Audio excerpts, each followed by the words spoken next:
گزارے کیسے زندگی، آؤ علماء سے پوچھ لیں، آئے جو مشکل پیش کوئی، آؤ علماء سے پوچھ لیں۔ الحمدللہ رب العالمین والصلاة والسلام علی سید المرسلین، اما بعد فاعوذ باللہ من الشیطان الرجیم، بسم اللہ الرحمن الرحیم۔ الصلاة والسلام علیک یا رسول اللہ وعلی آلک واصحابک یا حبیب اللہ، الصلاة والسلام علیک یا نبی اللہ وعلی آلک واصحابک یا نور اللہ۔ میٹھے میٹھے اسلامی بھائی اور مدنی چینل کے ناظرین، سلسلہ دارالفتہ اہل سنت میں حاضر ہیں، آپ کو مرحبا کہتے ہیں۔ الحمدللہ عز و جل اس سلسلے میں ہم شریعت کے حکام سیکھتے ہیں اور آپ کی کالز کو بھی شامل سلسلہ کیا جاتا ہے۔ اور آج کا جو ہمارا موضوع ہے وہ معاملات یعنی خرید و فروخت۔ ظاہر ہے ہم میں سے ہر ایک کو خرید و فروخت کے حوالے سے واسطہ پڑتا ہے، ہم کوئی نہ کوئی چیز خریدتے ہیں یا کچھ نہ کچھ بیچتے ہیں، تو شریعت نے اس حوالے سے کیا احکام مرتب کیے ہیں، اس حوالے سے کیا احکام موجود ہیں، انشاءاللہ تعالی وہ سیکھنے کی کوشش کریں گے، کیونکہ بعض صورتیں ایسی ہیں کہ جس کے اندر ناجائز صورتیں پیدا ہو جاتی ہیں، یعنی وہ سودا ہی ناجائز ہو جاتا ہے اور ہمارے علم میں نہیں ہوتا کہ ہم یہ گناہ کر چکے ہیں۔ تو انشاءاللہ تعالی اس سلسلے کی برکت سے یہ احکام ہمیں سیکھنے کو ملیں گے۔ اگر آپ آخر تک شامل رہیں گے تو انشاءاللہ تعالی بہت زیادہ علم آپ کو اس حوالے سے آئے گا۔ ابتداء درود پاک کی فضیلت کہ فرمان مصطفیٰ صلی اللہ تعالی علیہ وسلم ہے، مجھ پر درود شریف پڑھو، اللہ تعالی تم پر رحمت بھیجے گا۔ صلو علی الحبیب صلی اللہ تعالی علی محمد صلی اللہ علیہ وسلم۔ آئیے سلسلے کو آگے بڑھاتے ہیں۔ مفتی صاحب ہمارے درمیان تشریف فرما ہیں، ان سے ہم یہ عرض کرتے ہیں کہ ابتداءً یہ ارشاد فرمائیں کہ خرید و فروخت کے حوالے سے مطلب کیا احکام ہے۔ یہ ظاہر یہ بھی ایک چیز ہے، ایک عمل ہے، تو اس کے اندر مطلب کس طرح یہ ہوگا، یعنی یہ خرید و فروخت کس طرح کی جائے کہ جو ایک حلال صورت پیدا ہو اور وہ کام ہمارا حلال ہو۔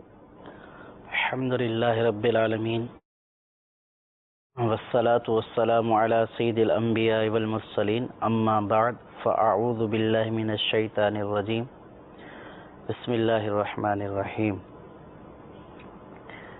خرید و فروخت کے احکام تو بہت زیادہ ہیں، یعنی خرید و فروخت ایک پورا چیپٹر ہے، صحیح، اور اس خرید و فروخت کے عنوان کے تحت پھر آگے مزید عنوانات ہیں۔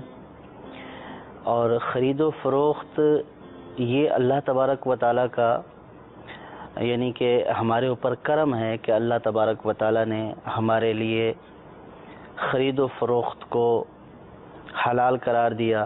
اللہ تعالیٰ نے ارشاد فرمایا وَأَحَلَّ اللَّهُ الْبَيْعَ وَحَرَّمَ الرِّبَا۔ اللہ تبارک و تعالیٰ نے بیع کو یعنی خرید و فروخت کو حلال قرار دیا اور سود کو اللہ تبارک و تعالیٰ نے حرام قرار دیا۔ صحیح۔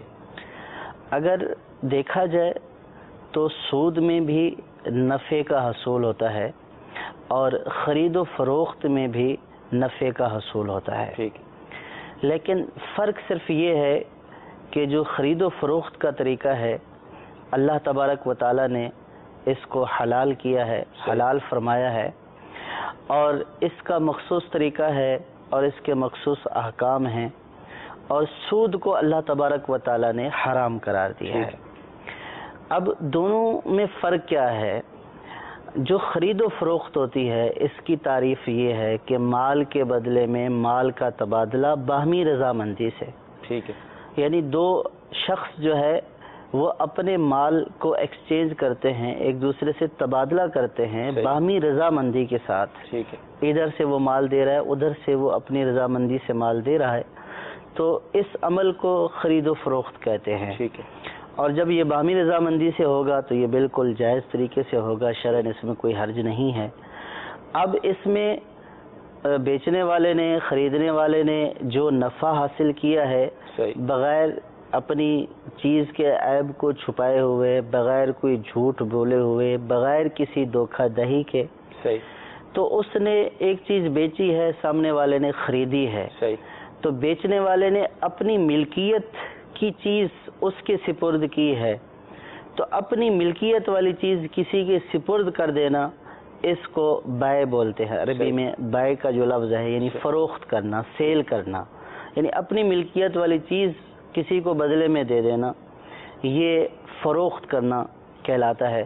اور پھر کسی شخص کا اپنی رقم کے بدلے میں یا اپنی ملکیت والی چیز کے بدلے میں کسی سے کوئی چیز خرید لینا، یہ خریدنا کہلاتا ہے.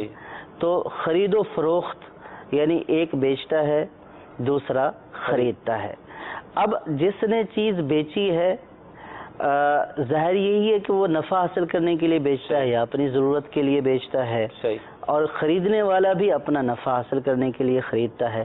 تو اب دونوں نے اپنی چیز کو بیان کر دیا کہ آپ مجھے یہ چیز دیں گے، میں اس کے بدلے میں آپ کو یہ چیز دوں گا. تو یہ جو انہوں نے ایک چیز کے مقابلے میں دوسری چیز باہمی رضامندی سے بغیر دھوکہ دہی، بغیر جھوٹ و فریب، کسی قسم کے عیب کو چھپائے ہوئے یہ جو معاملہ کیا ہے، اس کو اللہ تبارک و تعالیٰ نے حلال قرار دیا ہے. اس کے مقابلے میں سود ہے، وہاں پہ بھی یہی زیادتی ہوتی ہے، لیکن وہ زیادتی کسی عوض کے بغیر ہوتی ہے. یعنی فرض کیا کہ اگر دو چیزوں کا تبادلہ ہو رہا ہے، ایک ہی جنس کی چیزیں ہیں اور بیچنے والی ہیں، یعنی کہ وزن والی ہیں یا ماپ کر بیچنے والی ہیں یا اس وزن کے ساتھ خریدنے اور بیچنے والی ہیں.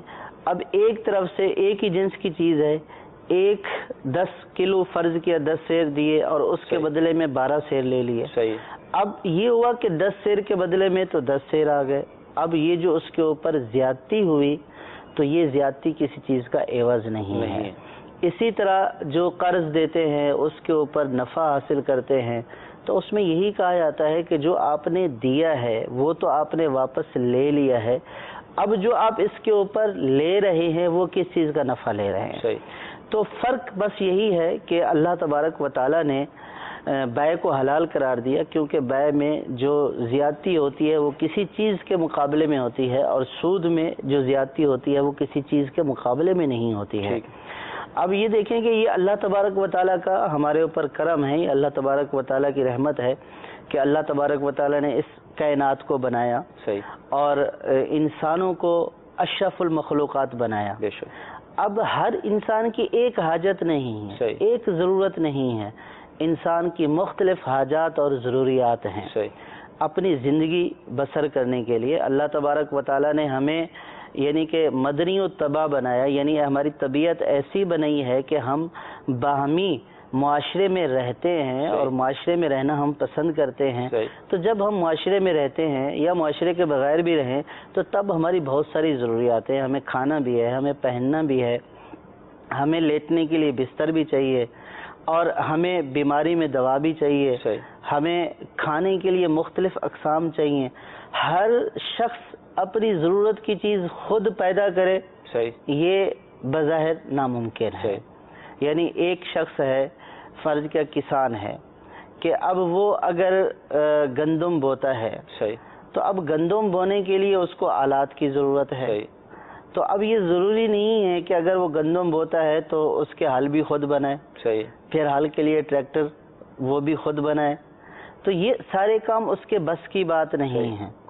اب فرض کیا کہ اس کے پاس بیج ہے، اب اس کے پاس آلات نہیں ہیں. اب وہ یا دوسرا شخص ہے وہ کپڑے بنتا ہے، اس کے پاس کپڑے ہیں لیکن اس کے پاس اناج نہیں ہے. تیسرا شخص ہے کہ وہ لوہے کے اوزار بناتا ہے لیکن وہ کپڑوں اور اناج میں کسی دوسرے کا محتاج ہے. تو مختلف انسان جو ہے وہ مختلف حاجات اور ضروریات کے محتاج ہیں.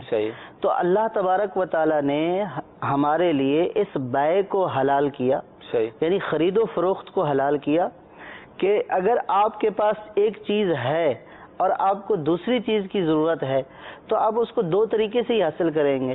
یا تو آپ اس سے زور زبردستی سے چھینیں گے، اور یہ اللہ تبارک و تعالیٰ نے جائز قرار نہیں دیا کہ ایک دوسرے کے مال باطل طریقے سے نہ کھاؤ. یہ اللہ تبارک و تعالیٰ کا فرمان ہے کہ آپس میں ایک دوسرے کا مال غلط طریقے سے نہ کھاؤ، چھین کر، غصب کر کے، چوری کر کے، یہ ناجائز ہے. ایک طریقہ یہ تھا، یہ ناجائز ہے، اس سے شریعت نے منع کیا ہے.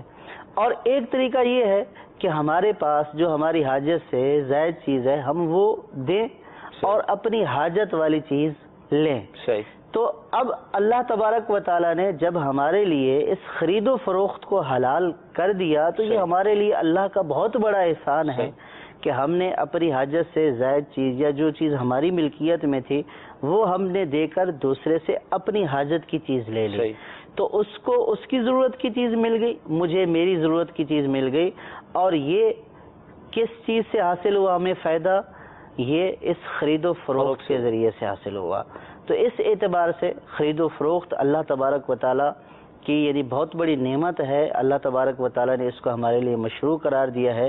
اگر انسان اسی طریقے سے سوچے کہ فرض کیا کہ جو میں پروڈیوس کرتا ہوں, جو میری پیداوار ہے, اگر میرے پاس صرف یہی ہوتی اور خرید و فروخت ہوتی نا, کیا کرتا, اور چھینا جھپٹی چوری وہ ناجائز ہے, تو پھر میں کیا کرتا؟ کیا میں ساری ضروریات اپنی پیدا کر سکتا؟ نہیں کر سکتا. اور اگر میں ساری ضروریات اپنی پیدا کرنا شروع کر دیتا تو میری زندگی کے سارے معاملات ڈسٹرب ہو جاتے کہ جناب میں گندم بھی خود بوؤں, پھر گندم کو کاٹوں بھی صحیح, پھر اس کا آٹا بھی بناؤں, پھر روٹی بناؤں. یہ سارے معاملات یعنی کہ میں سارا دن اپنی حاجت اور ضرورت کو پورا کرنے میں لگا رہتا, کوئی میں دوسرا مفید کام نہیں کر سکتا. تو اللہ تبارک و تعالیٰ نے اس معاملے کو جائز فرما کر ہمارے اوپر بہت بڑا احسان کیا. اور مسلمانوں کو اللہ تبارک و تعالیٰ نے, دین اسلام نے ہمیں یہ راستہ دیا. دین اسلام میں اس معاملے میں ہمیں کسی کا محتاج نہیں چھوڑا کہ آپ کسی دوسرے سے رہنمائی لیتے رہیں, بلکہ شریعت نے اس معاملے کے خرید و فروخت کے باقاعدہ احکام بیان کیے ہیں کہ آپ نے یہ معاملہ ایک دوسرے سے مال تبدیل تو کرنا ہے, لیکن کس طریقے سے آپ نے جائز مال حاصل کرنا ہے, جائز نفع حاصل کرنا ہے, کیا اس میں جائز ہے, کیا ناجائز ہے, کن کن چیزوں کا لحاظ اس میں رکھا جائے گا, کن کن چیزوں سے بچا جائے گا. تو یہ ساری کی ساری چیزیں خرید و فروخت کے احکام میں انشاءاللہ آگے بیان کی جائیں گی. کتنی پیاری بات ارشاد فرمائی مفتی صاحب نے کہ اللہ تعالیٰ نے ہم پر کتنا بڑا احسان فرمایا کہ بے و شرع کو حلال کر دیا, ورنہ ہم میں سے ہر ایک اس بات پر قادر نہیں ہے کہ وہ اپنی ضروریت کی تمام چیزیں خود ہی وہ پیدا کر لے اور خود ہی ان کو حاصل کر لے. ایک دوسرے کے ہم اس حوالے سے محتاج ہوتے ہیں, لیکن بے و شرع حلال ہو گئی تو اس چیز کو خرید کر اپنی ضرورت کو ہم پورا کر لیتے ہیں. یہ بھی اللہ تعالیٰ کا ہم پر احسان ہے. اور سود کو کیوں حرام کیا گیا اس کی بھی وجہ مفتی صاحب نے ارشاد فرما دی. آئیے آپ کی کالز کو ہم شامل کرتے ہیں. محمد ضیاء اللہ اتاری بھکر پنجاب سے بات کر رہا ہوں. ہم موٹر سائیکل کا کام کرتے ہیں, تو کیا جو کام بھی کوئی بھی ہم کاروبار کرتے ہیں تو کسی میں کوئی نفع کی بھی حد ہے کہ اس میں اتنا ہی نفع لینا چاہیے؟ اور اس کے علاوہ جب ہم کوئی چیز ان کو بیچ رہے ہوتے ہیں تو وہ کہتے ہیں کہ ہم اچھی یا جینین, کیونکہ جینین کا ملنا بہت مشکل ہوتا ہے, تو ہم ان کو یہ کہہ دیتے ہیں کہ یہ اچھی ہے. کیا اس طرح ہمارا رزق تو حرام نہیں؟ جزاک اللہ خیر. بہت پیارا آپ نے سوال کیا, انشاءاللہ عرض کرتے ہیں. جی اگلی کال. مفتی صاحب سے میرا ایک سوال ہے, والدین کے نفل پڑھ سکتے ہیں اور ان کا نام لے کے نفل پڑھ سکتے ہیں, اس میں کوئی گناہ تو نہیں ہے؟ اس کا جواب ارشاد فرما دیں. موٹر سائیکل کا کام کرتے ہیں, اس میں ذرا نفع والی صورت ہوتی ہے نا, خرید و فروخت تو نہیں ہوتی. گاڑی صحیح کر دی, بھائی اتنے پیسے آپ دے دیں, ایک تو یہ صورت بنتی ہے. پھر بہت سارے لوگ جو ہے وہ کباڑ جو بچا ہوتا ہے سامان رکھ کر چلے جاتے ہیں, اس کی صحیح طرح بے و شرع شاید نہیں ہوتی. 3-4 سوال مکس ہو گئے. پہلا جو سوال تھا اصل میں یہ پوچھنا چاہ رہے کہ ہم موٹر سائیکل بیچتے ہیں, خرید و فروخت والا ہی معاملہ ہے, اور اس سے ہم نفع حاصل کرتے ہیں. اب ان کے ذہن میں اشکال یہ ہے کہ نفع کتنا ہمیں لینا چاہیے, اس کی کوئی حد مقرر کی ہے؟ شریعت نے جب خرید و فروخت ہے, خرید و فروخت کے اوپر جیسا کہ پہلے عرض کیا گیا کہ خرید و فروخت کی تعریف میں یہی ہے کہ باہمی رضامندی سے ایک دوسرے کے مال کا تبادلہ کرنا. اس میں ایک بات کا لحاظ رکھا جائے کہ چیز عیبدار نہ ہو, جھوٹ نہ ہو, دھوکہ دہی نہ ہو, اور قیمت اس کی جو بیچنے والا ہے وہ قیمت بیان کر دے کہ بھئی میں یہ چیز اتنے کی دوں گا.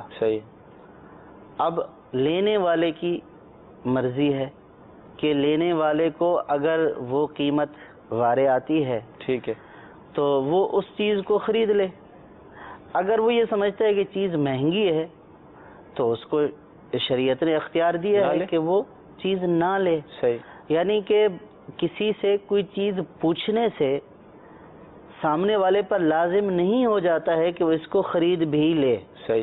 جیسے ہم جاتے ہیں دکان پر، ایک چیز کے نرخ پوچھتے ہیں، ریٹ پوچھتے ہیں، پھر ہم کہتے ہیں کہ ٹھیک ہے ہم آگے دیکھ کر پھر آتے ہیں. تو یہ ہماری مرضی کے اوپر ہے کہ ہم چاہے لیں یا نہ لیں. شریعت نے نفع کی کوئی مقدار متعین نہیں کی ہے کہ بھئی آپ اتنا نفع لیں اور اتنا نہ لیں.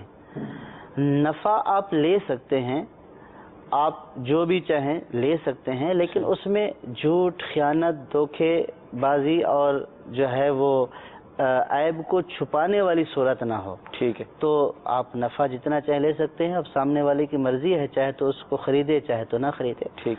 لیکن یہاں ایک جو ہے وہ بات مد نظر رہے، کچھ اخلاقی تقاضے بھی ہوتے ہیں. صحیح. یعنی کہ اب شریعت نے نفع کو تو جہاں تک آپ چاہیں لے سکتے ہیں، کوئی حد بیان نہیں کی ہے. اگر آپ بغیر جھوٹ دھوکے دہی کے آپ جو ہے وہ نفع حاصل کرتے ہیں تو اس کو ناجائز تو نہیں کہا جائے گا. صحیح.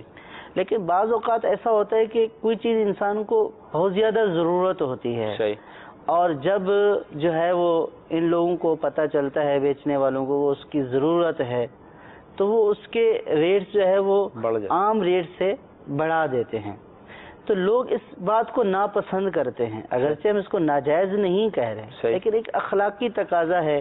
اور پھر لوگوں میں ایک برا نام ہو جاتا ہے کہ بھئی فلاں لوٹتا ہے، فلاں جو ہے وہ چمڑی اتار لیتا ہے. اگرچہ کہ ان کا یہ کہنا درست نہیں ہے، وہ جائز طریقے سے بیچ رہا ہے، آپ کی مرضی چاہے خریدیں چاہے نہ خریدیں، لیکن پھر بھی مسلمانوں کی حاجات اور ضروریات اور ان کی جو ہے وہ آسانی کا لحاظ کیا جائے. صحیح. حدیث پاک میں ہے کہ لوگوں میں آسانیاں پیدا کرو، مشکلیں پیدا نہ کرو. نفع تو آپ جتنا بھی لیں بغیر دھوکے دے کے وہ جائز ہی ہے. جو ایک مناسب جو ہے وہ ایک صورت ہوتی ہے، مارکیٹ میں وہ چیز ملتی ہے. رمضان شریف میں فروٹ مہنگا ہو جاتا ہے. ہاں، فروٹ مہنگا ہو جاتا ہے. حالانکہ سب کو پتہ ہے اب جو بیچارے جو ہے وہ لینے والے ہوتے ہیں، وہ ان کی جو ہے وہ قیمت خرید سے بہت اوپر، ان کی پہنچ سے دور چلا جاتا ہے. حالانکہ روزہ افطار کریں گے پتہ ہوتا ہے. یہ جو تقاضے ہیں، اخلاقی تقاضے، ان کا لحاظ رکھا ہے. ٹھیک. اچھا، انہوں نے یہ بھی پوچھا تھا کہ اب چیز وہ اچھی نہیں ہے، جینین چیز جو ہوتی ہے اسے باہر سے آتی، لیکن ہم اس کو اچھا کہہ کر بیچتے ہیں. گاہک سوال کرتے ہیں کہ یہ جینین چیز ہے، تو یہ کہتے ہیں کہ یہ اچھی ہے. تو اب اس اچھی سے بظاہر تو یہی لگ رہا ہے کہ وہ یہی کہہ رہا ہے کہ بھئی یہ جینین ہی ہے جو آپ کہنا چاہ رہے ہیں. تو یہ ایک دھوکے دہی والی صورت ہے. یہ کہہ سکتے ہیں کہ بھئی یہ چیز آپ کے سامنے ہے، صحیح، آپ اس کو دیکھ لیں، یہ جینین ہے یا جیسی ہے، آپ اس کو ہر طریقے سے تسلی کر لیں. دوسرے لوگوں سے بھی آپ پوچھ لیں، مارکیٹ میں دیکھ لیں. اگر آپ کو پسند ہے تو خرید لیں، اگر آپ کو پسند نہ ہے تو آپ رکھ کر چلے جائیں. تو اس کو کوئی ایسا ذو معنی لفظ نہ بولیں کہ جس میں دھوکے والا پہلو پایا جائے. ٹھیک. دوسری ہماری کال یہ تھی کہ والدین کا نام لے کر نفل پڑھ سکتے ہیں اس سال، یعنی والدین شاید دنیا سے رخصت ہو گئے ہوں گے تو ان کے لیے نفل پڑھنا چاہتے ہیں. یہ در حقیقت ایصال ثواب کی صورت ہے. یعنی آپ نفل پڑھ کے جو ہے وہ ان کو ایصال ثواب کرنا چاہتے ہیں. تو نفل تو آپ اسی طریقے سے پڑھیں گے جیسے پڑھے جاتے ہیں. یعنی نیت وہی کریں گے کہ میں جو ہے وہ 2 نفل ادا کر رہا ہوں یا 4 ادا کر رہا ہوں. اور پھر جب آپ پڑھ لیں گے تو اس کا ثواب جو ہے وہ اپنے والدین کو آپ ایصال کر سکتے ہیں. شرعاً اس میں کوئی حرج نہیں ہے. ٹھیک. مزید کالز کو ہم شامل کرتے ہیں. میں نے اپنا ایک پلاٹ نا آج سے 5 سال پہلے فروخت کیا ہے، تو اب ان سے پیسے مانگ رہا ہوں تو وہ کہہ رہے ہیں اس پلاٹ کی ویلیو نہیں بڑھ رہی، لہٰذا ہم آپ کو پیسے کم دیں گے. اس طرح کرنا مناسب ہے؟ میں ظہیر احمد اتاری بات کر رہا ہوں، بابن مدینہ کراچی. میں کام کر رہا ہوں. ہمارے پرمننٹ اسٹاف جو ہوتے ہیں ان کا چھٹیاں ہوتی ہے، ان کی چھٹیاں کرتے نہیں کرتے ہیں، ان کی چھٹیاں جمع ہوتی ہیں، ان کی چھٹیوں کے پیسے ملتے ہیں. ہماری چھٹی 30 سے سال کی، اور یہ ہم چھٹی نہیں کرتے تو ہماری چھٹیاں ضائع ہو جاتی ہیں. اگر ہم چھٹیاں کرتے ہیں تو ہمیں اس سے پیسے ملتے ہیں، وہ ہمارے لیے جائز ہے یا ناجائز ہے؟ جی اگلی کال. میں حاجی احمد بھائی بول رہا ہوں بہاولپور سے. میرا سوال یہ ہے کہ صبح کی قضا نماز پڑھنی ہو تو اذان کے بعد پڑھ سکتے ہیں یا فرض جماعت کے بعد پڑھ سکتے ہیں؟ اسی طرح عشاء کی نماز بھی اگر قضا پڑھنی ہو تو وہ جماعت کے بعد پڑھ سکتے ہیں یا اذان کے فوراً بعد بھی پڑھ سکتے ہیں یا کوئی کسی اور وقت میں بھی پڑھ سکتے ہیں؟ پلاٹ فروخت کیا تھا، 5 سال کا عرصہ گزر گیا، اس کی قیمت اب کم ہو گئی ہے تو وہ کہہ رہے ہیں پیسے کم لیں.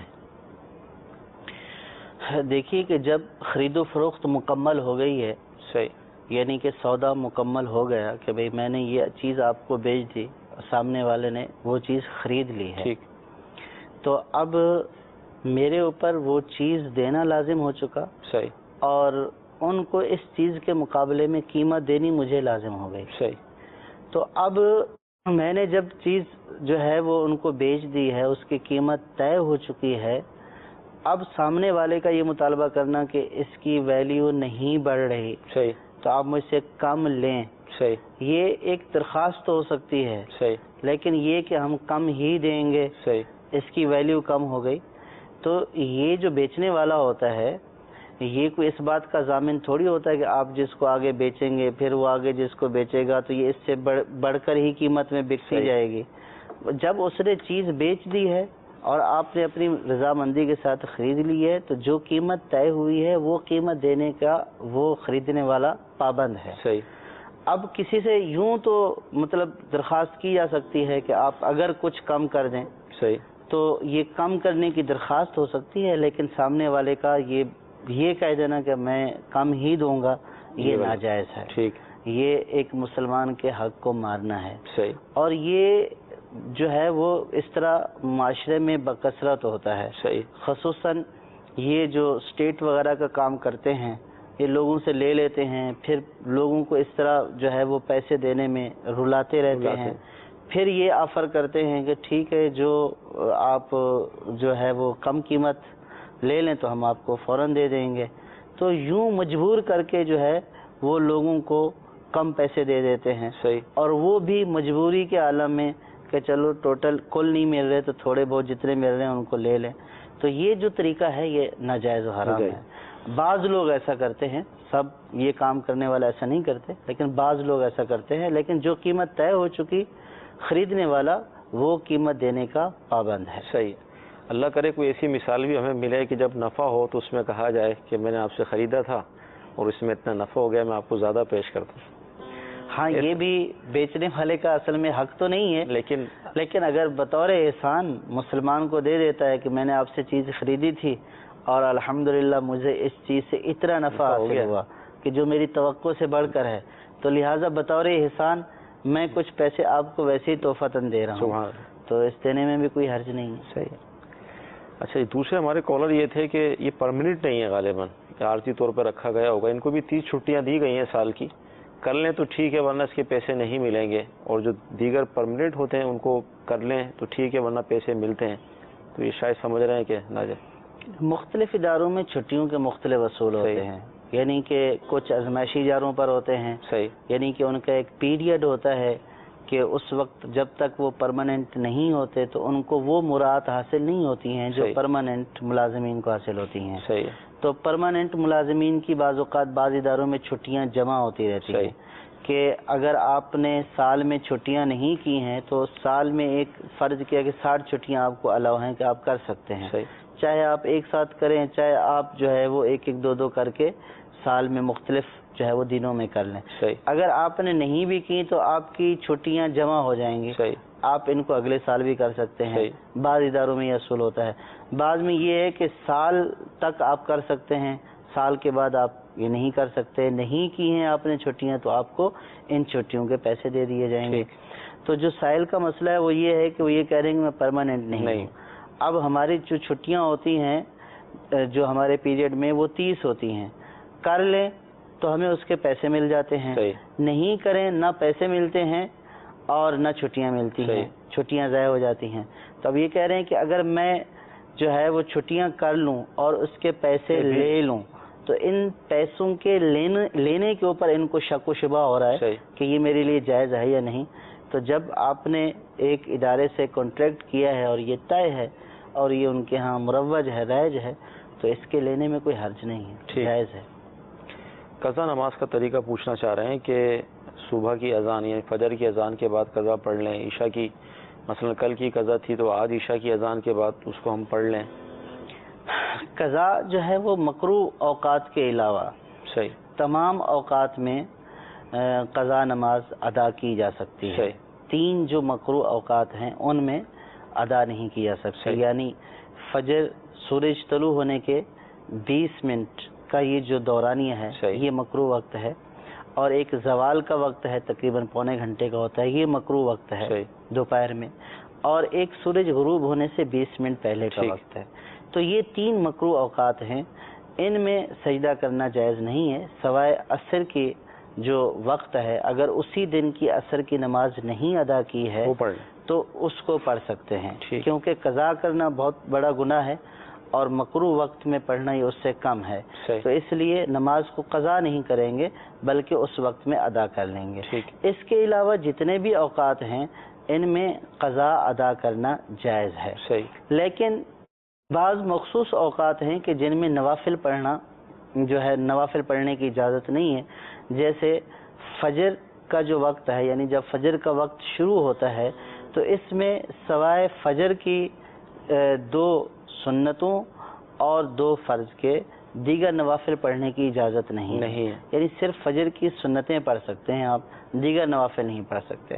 اب اگر اس میں یہ 2 جو ہے وہ رکعت سنت ادا کر لیتا ہے، اب یہ جو ہے وہ قضا پڑھنا شروع کرتا ہے، یا فرض پڑھ لینے کے بعد یہ قضا جو ہے وہ قضا کے لیے کھڑا ہو جاتا ہے، تو اس میں لوگوں کو تجسس بھی ہوگا، اور لوگ جو ہے یا تو اس کو یہ بولیں گے کہ یہ جاہل آدمی ہے، اس کو پتہ نہیں ہے کہ ابھی کچھ ادا نہیں کیا جاتا، یا یہ سمجھیں گے اگر کوئی سمجھدار ہوگا تو یہ سمجھیں گے کہ یہ اپنی نمازیں جو قضا نمازیں ادا کر رہا ہے۔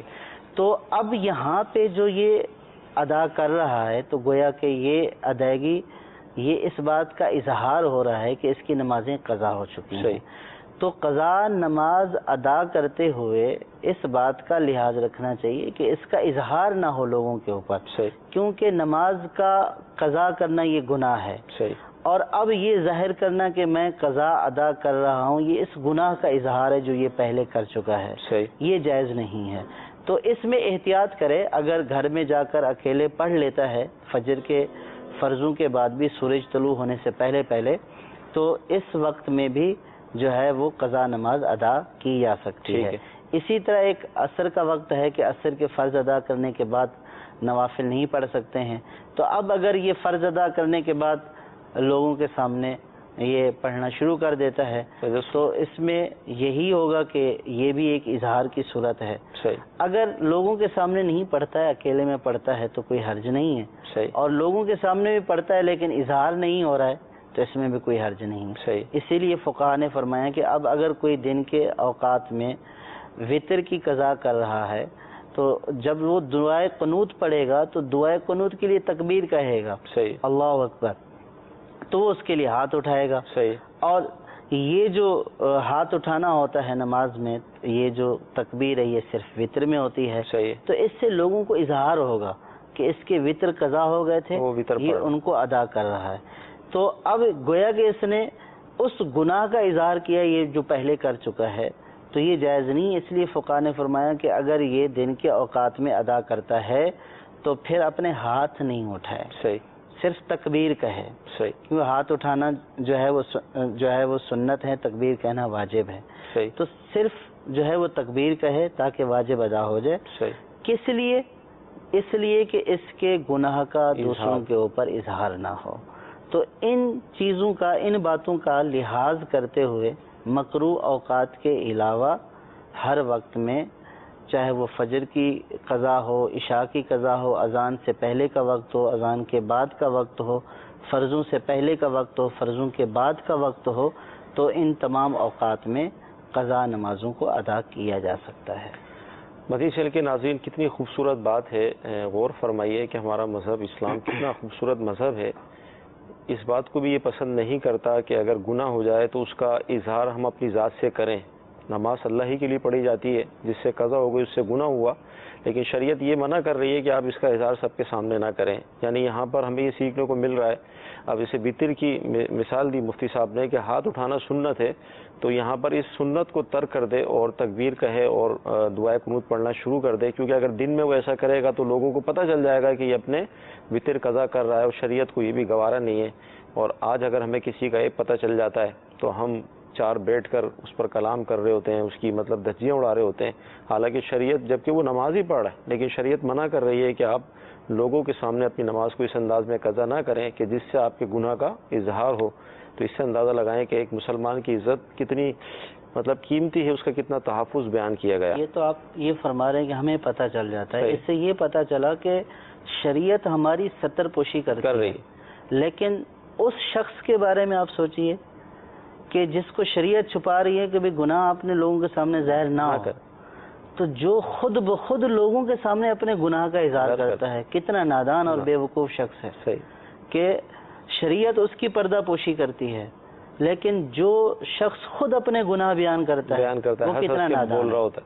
وہ لوگوں کے سامنے بیان کر رہا ہوتا ہے، یار نماز تو ہم نے نماز چھوٹ گئی ہے، میری فجر کی چلی گئی ہے، فجر کی نماز پڑھی ہی نہیں ہے، میں تو جمعہ پڑھتا ہوں، میں تو عیدین کی پڑھتا ہوں، میں تو بس یہ نہیں کر سکتا ہوں، روزے تو میں نہیں رکھ سکتا ہوں.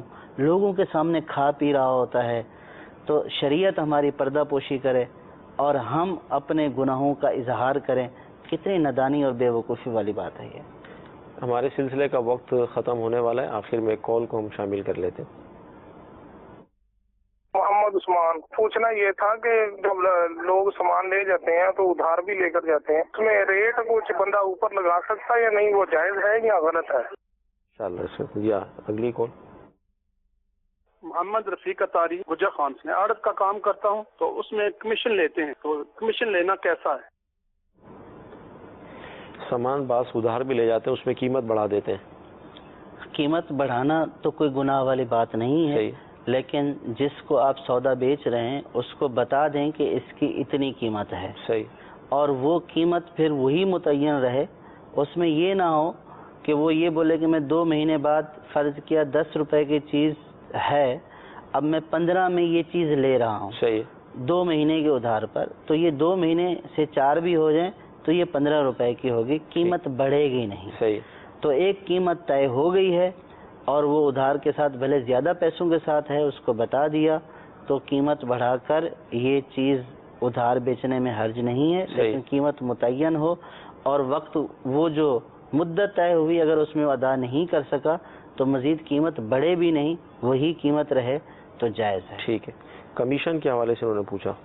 کمیشن یہ در حقیقت اجرت ہے. صحیح. کہ جو کمیشن پر جائز کام کرتے ہیں اور اس کی اجرت لیتے ہیں تو یہ جائز ہے. لیکن اس میں بہت ساری چیزیں ہیں کہ اجرت جب یہ اجارہ ہے تو اجارے میں اجرت کا متعین اور معلوم ہونا ضروری ہے. صحیح. کہ میں اتنی اجرت لوں گا. صحیح. بہت سارے شعبوں میں تو اجرت عموماً طے ہوتی ہے. صحیح. کہ بھئی 2% لیں گے، 2.5% لیں گے. تو جہاں پہ متعین ہے، عرف ہے کہ اتنی ہی لی جاتی ہے تو وہ گویا کہ طے ہے. جہاں پہ کمی بیشی ہوتی ہے، کوئی طے نہیں ہے، جو آپ طے کریں گے وہی طے ہوگی، تو اس صورت میں طے کرنا ضروری ہے. صحیح.